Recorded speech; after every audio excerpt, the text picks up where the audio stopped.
جس طرح حدیث پاک میں یہ فرمایا گیا نا کہ تم اتنی دیر تک مومن نہیں ہو سکتے جب تک ہر چیز سے بڑھ کر، ہر شخص سے بڑھ کر نبی پاک علیہ السلام سے پیار نہ کرو، اسی طرح قرآن مجید نے فرمایا کہ فلا و ربک، اے محبوب ہمیں آپ کے رب کی قسم، اے محبوب آپ کے رب کی قسم، لا یؤمنون حتی یحکموک فیما شجر بینہم، یہ اس وقت تک مومن نہیں ہو سکتے جب تک اپنے ہر معاملے میں آپ کو حاکم تسلیم نہ کر لیں، یا آپ کو حاکم تسلیم کر لیں، ہر بات میں آپ کا حکم ماننے لگیں تو آپ کا رب پھر ان کو مومن مانے گا۔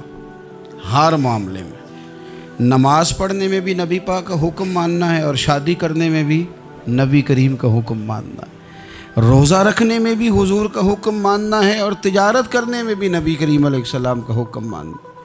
جس طرح ہم لوگوں نے نوافل پڑھنے میں، تلاوت کرنے میں رسول کریم علیہ السلام کی بات کو سننا ہے، اسی طرح ہم نے فیصلے کرنے میں، کچہری میں جانے میں، عدالت میں پہنچنے میں، وہاں بھی ہم نے نبی کریم صلی اللہ تعالیٰ علیہ وسلم کی بات پر ہی غور کرنا ہے، اور سرور کائنات علیہ السلام کو ہر معاملے میں از اول تا آخر اپنا حاکم تسلیم کرنا۔ جب ہم اس مفہوم کو سادہ لفظوں میں لیتے ہیں نا کہ ہر معاملے میں حضور سید عالم صلی اللہ علیہ وسلم کا قول فیصل ہوگا، تو پھر ہم کہتے ہیں کہ دنیا میں جب نظام مصطفیٰ نافذ ہو پھر حضور کا قول فیصل ہے۔ یعنی جس طرح حضور کی بات مسجد کے ممبر سے مانی جا رہی ہے، اسی طرح پارلیمنٹ میں بھی اسی طرح حضور کی بات کو تسلیم کیا ہے۔ جس طرح نبی پاک علیہ الصلوۃ والسلام کی بات کا نفاذ ہم نماز روزے کے معاملے میں غور سے سنتے ہیں، مسئلہ پوچھتے ہیں، باریک ہو کے چلتے ہیں، اسی طرح جب جج فیصلہ کرے تو پھر بھی اس نے رسول اللہ صلی اللہ علیہ وسلم کے دین کو ہی دیکھنا ہے۔ نظام مصطفیٰ صلی اللہ علیہ وسلم جب نافذ ہوگا، دنیا میں حضور کا قانون جب نافذ ہوگا تو پھر ٹھنڈی ہوا چلے گی۔ مسلمانوں کا یہ مسئلہ ہے کہ یہ نبی پاک سے پیار تو کرتے ہیں اور الحمدللہ بڑا کرتے ہیں، لیکن یہ پیار کو جہتوں اور سمتوں میں قید کرتے ہیں۔ یعنی مسجد میں آ کے درود شریف پڑھتے وقت اگر حضور کے غلام ہوتے ہیں تو فیصلہ کرتے وقت اور اپنے حق میں فیصلہ سنتے وقت، اس وقت بھی ہمیں نبی پاک کا ہی غلام ہونا چاہیے۔ ہمیں ووٹ لیتے وقت بھی حضور کے غلام، اور ووٹ دیتے وقت بھی نبی پاک صلی اللہ علیہ وسلم کے غلام۔ جب تک نظام نافذ نہیں ہوتا، نظام، یورپ کو آپ کی نماز سے تکلیف ہی کوئی نہیں تو نماز پڑھنے کے لیے مسجدیں بنانے کی اجازت دیتے ہیں، قرآن پاک جتنا مرضی آپ وہاں پڑھیں وہ اجازت دیتے ہیں، آپ زکاتیں دیں جتنی مرضی، وہاں سے لوگ چندے اکٹھے کر کے یہاں نہیں لے آتے، کریں جو مرضی۔ ان کو آپ کی نہ نماز سے پریشانی ہے، نہ مسئلہ زکوٰۃ سے پریشانی ہے، نہ صوم و صلات سے مسئلہ ہے، ان کو تو مسئلہ یہ ہے کہ کچہری میں کہیں نبی پاک کا دین نہ آ جائے، ان کو تو مسئلہ یہ ہے کہ کہیں پارلیمنٹ میں حضور کا دین نہ آ جائے۔ دو قومی نظریے کیا ہیں اور نظریہ پاکستان کیا ہے جس کی بنیاد پر پاکستان بنا؟ بڑے ٹھنڈے دل سے میری بات کو سمجھیے گا۔ پاکستان اگر اچھی سڑکوں کے لیے، ترقی کرنے کے لیے بنا تھا تو یہ ترقی ہندوستان میں رہ کے بھی ہو سکتی تھی۔ انڈیا والے کہتے ہیں کہ ہم نے ترقی نہیں کرنی، کچی سڑکوں پہ چلنا ہے، ہم نے ٹیکنالوجی نہیں بنی، یہ کام وہاں بھی ہو سکتا تھا۔ اگر آپ یہ کہیں کہ پاکستان جمہوریت کی مضبوطی کے لیے بنایا تھا کہ ڈکٹیٹر کوئی نہیں آئے گا، صرف جمہوری قوتیں کام کریں گی، تو جمہوریت میں تو انڈیا بظاہر آگے نکل گیا ہے، ان کی جمہوریت تو زیادہ اچھی نظر آتی ہے، کبھی ڈکٹیٹر نہیں آیا۔ آپ نے پاکستان کیوں بنایا؟ اگر آپ نے یہی کام کرنے تھے، فحاشی اور یانی اور جو مرضی جس کے من میں آئے کرے، اور کوئی فرق نہ ہو یہاں کے اور وہاں کے کلچر میں، رشوت خوری، بھتہ خوری اور ناجائز فروشی، سارے کام اگر ہونے تھے تو یہ کام وہاں بھی ہوتے ہیں۔ پاکستان کیوں بنا؟ کیوں اتنی ساری 40,000 لوگوں نے اپنی جانوں کی قربانیاں دیں؟ دنیا کی سب سے بڑی ہجرت ہوئی ہے، سب سے بڑی، جب پاکستان بنا، یہ سب سے بڑی ہجرت تھی، اتنی بڑی ہجرت ہی کبھی نہیں ہوئی۔ کیوں اتنا کچھ ہوا؟ وہ اس لیے ہوا کہ ہمیں بتایا گیا تھا کہ وہاں نہ سوشلزم، نہ وہاں